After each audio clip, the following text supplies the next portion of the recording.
Microsoft 365 is full of free applications that most businesses don't even know about.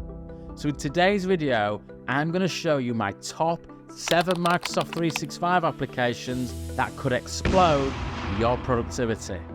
But before we begin, just a quick intro. My name is Jonathan, also known as the Bearded 365 Guy.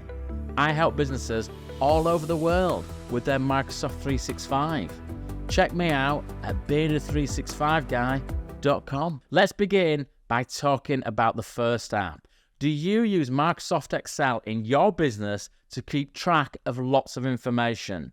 Now this might work perfectly well, but what if I told you there was a better way? Within Microsoft 365, there's an application that not many businesses are using, and it's called Microsoft Lists. Now, Microsoft are trying to compete with other software providers like Asana and Monday.com, and Microsoft Lists is pretty good. Perhaps you're part of the marketing team and you want to keep track of all your content. Why don't you use a list? Or perhaps you're part of the accounts team and you want to keep track of all the outstanding invoices so you can manage credit control. Why don't you use a list? Or maybe in your role, you need to keep track of lots of inventory. Maybe a list of computers or a fleet of company cars. At the moment, you're just using Excel. Why don't you use a list? So if you're not using Microsoft Lists today, maybe you should. Let's take a quick look at it. So how do I access Microsoft Lists? Well, I'm logged into the Microsoft 365 portal. I've got some applications down here. I can't see lists. So I go to the app launcher up here and I can see lists here, but if it wasn't there, I could simply click on more apps and all my apps will appear here. So this is lists, let's open it. Now you can see here, this is the list homepage. So the first thing I want to do is create a new list. Now I've got some options. I can have a blank list, I can create one from an existing list, or I can create a list from Microsoft Excel. Plus, Microsoft have built some templates to help us get started with lists. So what I'm going to do, I'm going to choose this Asset Manager one here. This is what the list looks like, and I will use this template. I'll rename this as Computer Tracker, and then I will click on Create. That will now open my list. So here's my list. It might look a little bit blank at the moment. Let me start adding items to this list. I can do that by clicking on here, and then this will come up. So these are pre-configured lists. So first, I'll add an image of my laptop, an asset value, the status of this laptop. Well, actually, it's in repair at the moment. The manufacturer is Microsoft. The model is Surface Pro. The asset type is a laptop. The color is black. Serial number. A date, we can click on here. And the purchase price was $1,000. I have now saved that into my list. And there you go, I've started adding to my list. Now let's take a look at a blank list that we can configure for ourselves. You can see this is called Sales Opportunities. Now I can design this list any way I want by using the Add column here. I've then got lots of different features that I can use to create my list. Let's do that now. Company name will be a good column. Click on Save. Add another column, this time multiple choice. We'll call this Ready to Buy, ? We then need some choices. We can have different choices. I'm just going to use 2, yes or no. Click on Save. Let's add another column, this time date and time. Contract end date. This will just be a date and time. I can use that. Next, I want the person's name. Add a column, person. What is my prospect called? Next, let's look at a column for currency. What's the budget? You can have this in different formats. Click on Save. You can see now that my list is starting to take shape. And then when I want to add to this, you can see that all my fields are now here. That is how to create a blank list. So that's Microsoft Lists. If you're interested in learning more, I've got a full video on my YouTube channel all about it. Now let's move on to the next app. Do you ever get feedback from existing customers, whether you're doing a good job or a bad one? What about when you get a new customer? Is there an onboarding process in place to make sure that the transition is seamless? Have you got a customer onboarding process in place to make sure that their experience is seamless. And what about internal processes like recruitment or logging IT issues? How do you handle that? Well, all of these things can be managed by something called Microsoft Forms. With Microsoft Forms, you can capture information quickly by using polls, surveys, and questionnaires. You can use forms to improve your business processes, increase efficiency, and reduce paperwork. Now, Microsoft Forms is similar to third-party applications like SurveyMonkey or Typeform. Now, you might not be using any of those in your business today, but you should do. Let's take a look at Microsoft Forms. Okay, so you will access Microsoft Forms the same way as you access Microsoft Lists. I'm in the 365 portal here. If I can't see Forms down here, I can go into the app launcher. And if it's not here, which it isn't, I can simply click on More Apps. And then all of my Microsoft 365 apps will be here. And I can simply select Forms. Microsoft Forms will then launch. So I've got a few options here. I can do a new form or a new quiz. Or, as with Microsoft Lists and other Microsoft applications, Microsoft do make it a little bit easy for you. What they will do is create a set of templates that you can use. You can change if you want, but they're there just to get you going. So let's just launch one of these templates now. You can see this is a nice looking form. It's all been designed for you. Now, what I could do here, if I wanted to present this form as it was to the outside world, I simply go on to collect responses. Now, at the moment, only people within my business, which is Bearded 365 Guy, can access this form. So what I can do, I can send them the link to this form. So it's a nice idea to shorten this URL so it is a nice looking one. Now, only people within my business can access the form. So if I go to just a web browser and type that link in there, you'll see that it's going to ask me to sign into 365 because in essence, I'm sharing it externally. But if I go, anyone can respond because a lot of your forms you might want to use like that. And I go back here and copy that in. You'll then see that this form is now available to anyone. So anyone can click on here and they can click on Start Now and they can fill that form in. Just going back to the form here and just close out of there. You can also see responses to the forms here. These will all be collected in this section here. But now let's create a new form from scratch. To do that, we click on New Form and you can see this is blank. First of all, I'll give it a name. I can give it a description if I want. And then I'm going to add the type of questions that I want to have. So the first thing could be a choice. I'd enter the question like that, and then I'd fill out the options. So there you go, I've got my options. People can then choose multiple answers if they're greedy, or we can make this a required, okay? I'll just fill out a few more of these. Okay, all these have been multiple choice. What I could then do is create a text answer. So that answer would be text. I can create a date answer. What I can also do at any time is preview this form and I can go back and I can also style it. I've got different styles like this that I can simply use, or I can just use solid colors. Again, once I'm happy with my form, I can go to collect responses. I can select the security on it and then I can get the URL. And I can see that form live. So as you can see, there's a lot you can do with Microsoft Forms. Now let's move on to the next app. I really don't see many businesses using this at all. Sometimes you just want to gather all of your team together in a meeting room with a flip chart and some Sharpies. Maybe you want to thrash out a business problem, work on marketing, or just lay the groundwork for an important project. But to do this, you need everybody to be in the office at the same time. And in today's remote working world, some of our team aren't even in the same country. Plus, isn't it annoying when the Sharpies don't work? So Microsoft have a solution for this, and it's called Microsoft Whiteboard. Microsoft Whiteboard is a whiteboard, but it's in the cloud. It's a digital whiteboard, so you don't need Sharpies. You can bring your digital Microsoft Whiteboard into brainstorming sessions. You can bring them in Microsoft Teams meetings. You can add doodling. You can add post-it notes, virtual ones of course. And you can even input files and embed videos.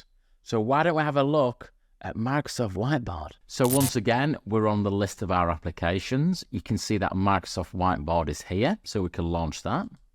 And then we get to this screen here. So it's fairly obvious what we need to do. We want to create a new whiteboard. Now, again, as with the other applications, Microsoft do make this easy for you. They've got lots of different templates that you can use, from problem solving to project planning. Once you're happy, and if you want to use one of these templates, you can do, or if I want to preview it, I can simply click on there. It'll show me the template in a bit more detail. If I want to go ahead and use this, I will simply click on there, and then the mouse will ask me where I want to put this template. So I'll just left click on there, and the template will appear. Now, the thing to mention about Whiteboard is the canvas just can be as big as you want it to be. It's kind of unlimited in size, so you can really add lots of things to your whiteboards. Now, these templates, they are completely customizable, so I can click into any of these, I can delete things, and I can add new things as well. But what I'm going to do is just show you how to create a whiteboard from scratch. So if I just go back to here, that will take me to my whiteboards. You can see that template is there, and I can do what I want with that. I can delete it, I can rename it. For now though, if I just go into new whiteboard, and this time I'm going to start with a blank canvas, and that will give me just a blank canvas. So let me take you through a few of these controls at the bottom and a few things what we can do. First, we've got a text box. So if I click on there and then I click anywhere on the canvas, it allows me to start typing whatever I want. Okay, with this text box, I can make the writing bold if I want. I can underline it. I can do anything I want to do. Okay, I can also move. If I then go back to the selector, I can move this text box wherever I want on the field. I can make it bigger. I can make it smaller. I can do anything I want with that text box. Now, the thing I like to do when I'm brainstorming with others is use traditional post-it notes, and we can use them as well within Whiteboard. So I can click on here. I've got different coloured post-it notes that I can use. I'll just go with the standard one, and then you can see that it's added a post-it note to my whiteboard. Once again, I can make this bigger. I can make it smaller. I can also drag this post-it note around. I can change the colour of it. I can write in the text note post-it note here. And then once I've finished, I can just start adding other post-it notes if I want to, like that. Or if I want to just copy this, I can go to the side and I can duplicate it, and that will add another post-it note. So that gives us an opportunity to get our ideas out onto the whiteboard. Again, with our whiteboards, what do we like to do? Well, we like to doodle on them. So the next feature I want to show you is the pens. So we've got a wide range of pens that we can use. I can go into there. I can then choose the size of the pen that I want by scrolling up here, and I can choose the colour. And then I can just doodle around on my whiteboard.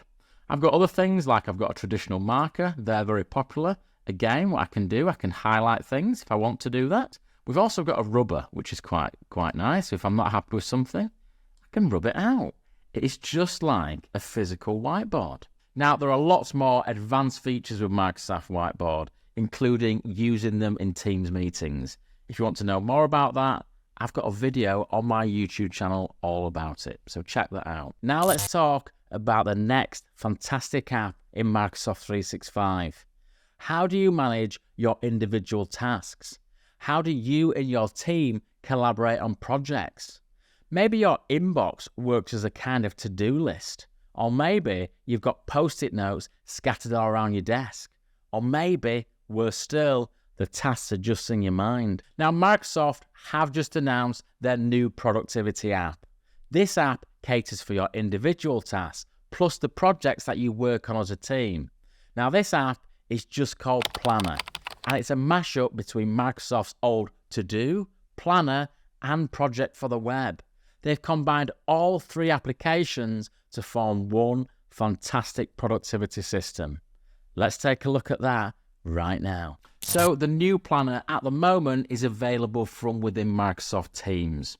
A new Planner app will be launched later this year where you won't need to access Teams to use the Planner. Now you can see that I've got the new Planner which is pinned to my sidebar here. If yours isn't there, you can just simply go to View More Apps and you can search for it. But if I launch Planner now, you can see that the Planner is broken down nicely. At the top we've got My Day. These are all the tasks that I need to complete today. That gives me real focus. You can see today's Sunday. I don't need to complete anything. I've got a day off.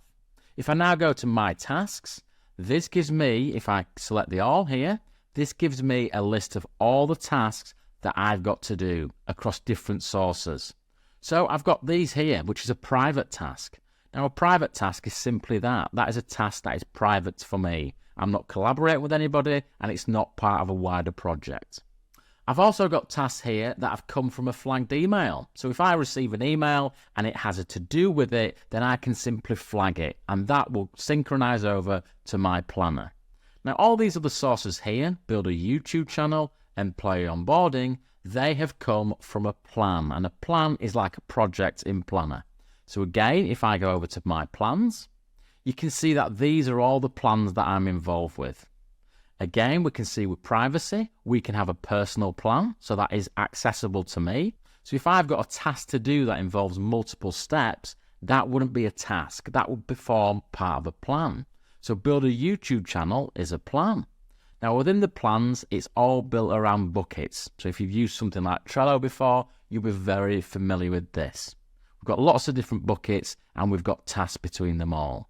We can look at different views like grids if we prefer that view, and it will give us a list of all the things we've got to complete. Now going back to my plans, we can easily create a new plan. Now what we've got with a new planner is we've got premium options.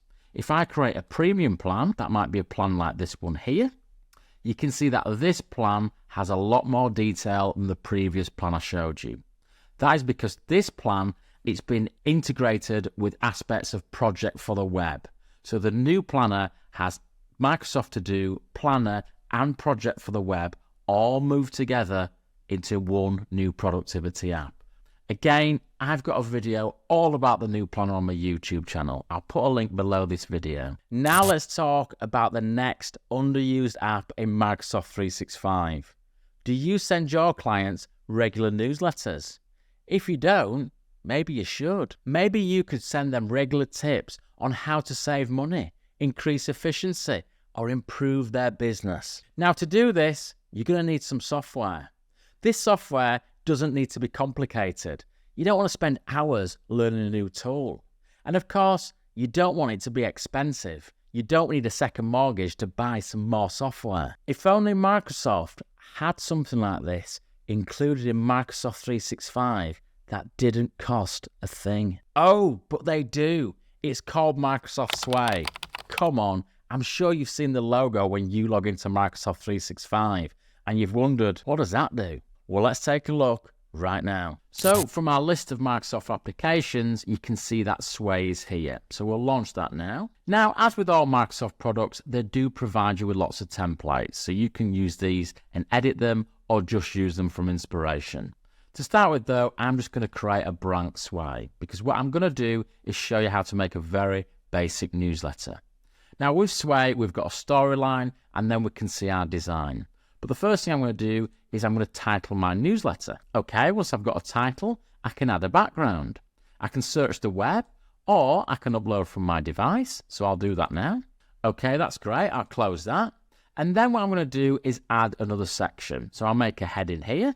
And this section is going to be advertising a YouTube video. So again, I'll give it a title. And this time I'm going to go to add again. I'm going to go to media and I'm going to choose video. Now again, we can search the web here, or I can simply copy and paste the link of the video that I want to add. That's the one. I will add that now into the Sway. That's good. Now I'll just put some text in here so we can add anything we want. Now I've got some content. What I can do is look at how that looks. This is the Sway. So if I had more content, people could scroll across. Now there's a few more settings that I can look at here. If I go back to the design tab, I can design it in different ways. So I can go to styles. Now you remember that this Sway moved across horizontally. I prefer vertical, so I'll choose that. You can see that now people will scroll down. Now this has just got one section in, so there's not a lot to see. Plus what we can do is I can change the style. So I can choose that one, and that will give it a new color scheme. I'm starting to like the look of that. So if I go back to storyline, if I click on play now, you can see that this newsletter is beginning to take shape. You can see it's very interactive. So when I finish with that and go back to the editing mode, what I then might want to do is obviously share this Sway with people. So I can click on the share. Now you can see we've got certain security in place. So at the moment, anyone with this link can see this sway. So I can copy that if I want. And I could easily paste that into an email and I could send that out. Or you've got a slightly better, something called a visual link. Now that gives you that here. Obviously the image is a bit off, so I could work on that. But I could copy that.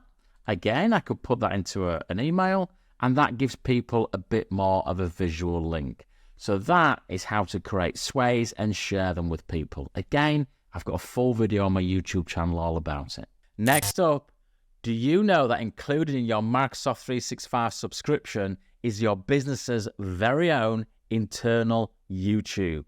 It's called Microsoft Stream. And once again, not many businesses are using it. With Stream, you don't need any fancy recording software or expensive hardware to begin creating videos. All you need is a webcam and a mic. Maybe you could use Stream in your business to film some company events, training sessions, or just make some announcements. Or you could use Microsoft Stream to record your Microsoft Teams meetings. You could refer back to them in future. Or you could pass that meeting on if someone happens to be on holiday and they missed the meeting. In the case of our business, we use Microsoft Stream to create processes so we can deliver the same consistent service. Sometimes watching a video is better for learning than reading through pages and pages of documentation. What could you use Stream for in your business? Well, let's take a look at it. Now, the Stream homepage is quite basic. We've got some options along the top. We can upload some existing videos. We can do a screen recording or a camera recording, and we can create playlists. Let's just go on to screen recording now. That launches here, and you can see that my webcam has kicked in there. And what I can do simply is just start recording. And then it's going to ask us what we want to record. So I can click on entire screen. I can select that screen there. And then that will start recording. Hi, I'm Jonathan. Okay, that's not a great example, but there you go. We've then got some options of what we can do. We can trim the clip. The editing isn't very good within Stream. Now I can click on finish, and that will dump that stream into my OneDrive. Okay, and it's there. That is the stream. I'm just going to close that for now because I've got another video here which I've uploaded to Stream. Okay, and I'll talk about some of these options here. So I've got some options along the top here. We can add it to a playlist, which is actually a Microsoft list. Remember when we spoke about lists earlier in the video? Well, that can form a Stream playlist. Okay, so come out of there. And then we've got some options down here. So again, as I said, the editing within Stream isn't very good. However, there's Clipchamp, and that's another Microsoft application. So what you can do is you can load this video in Clipchamp and edit it from there. And then we've got some video settings down here. So this is very YouTubey. We can add a thumbnail to this. We can add about video here. So we can add descriptions here. You can switch that on and off. You can transcribe, add captions in different languages. Again, a YouTube thing. You can add chapters so people can just fast forward to the chapters that interest them. And we can turn various settings on and off like comments and analytics. What we can also do when we're ready, we can share these links. Okay, so if I go into the sharing, again, what we can do, we can copy this link, or we can look more into settings. So at the moment, these streams are allowed to be shared within this organization only. It's not open to the outside world. And if you are creating internal processes, etc., you want to keep this setting as it is. So that is Microsoft Stream. And last, but certainly not least, because this one is my favorite. Do you ever get instances in your business when this happens? How about a meeting Monday, 4 o'clock? Sorry, I'm not available on Monday at 4 o'clock. What about Tuesday at 1 o'clock? Now, I've booked the day off to spend some time with the kids. It's the Easter holidays. What about Wednesday at 3? Can't make that either. How long does it take to set up a meeting? Now, you can save all of this hassle by using a free application in Microsoft 365 called Bookings. Now, you might have heard of a similar application called Calendly. Now, Bookings is similar, but it's part of the license that you already pay for. Now, with Bookings, you can have a personal page where you can manage all of your appointments and meetings. Or you can create shared booking pages where as a business, you can manage all aspects of your scheduling.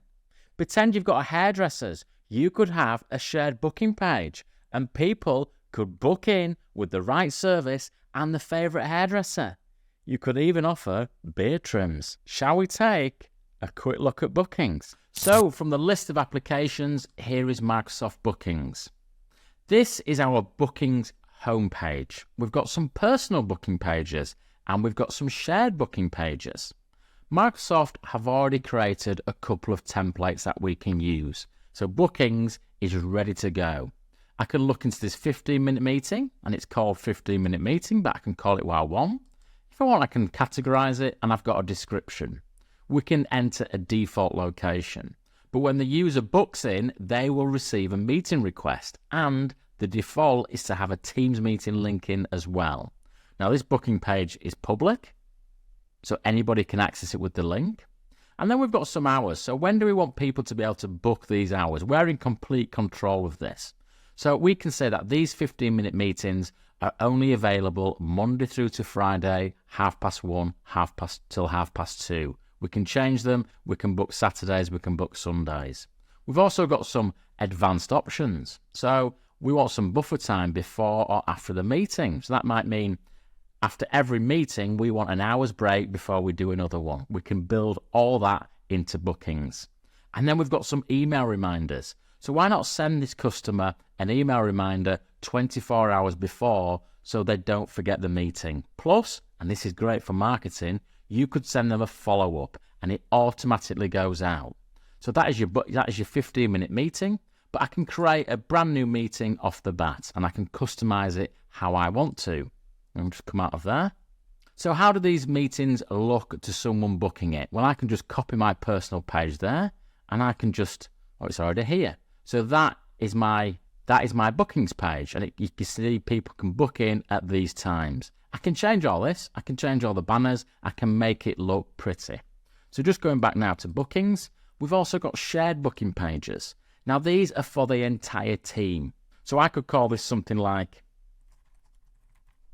so I could pass this to my customers and my customers could book in to fix an IT problem. I can add my logo. I can choose a type. So mine's IT support.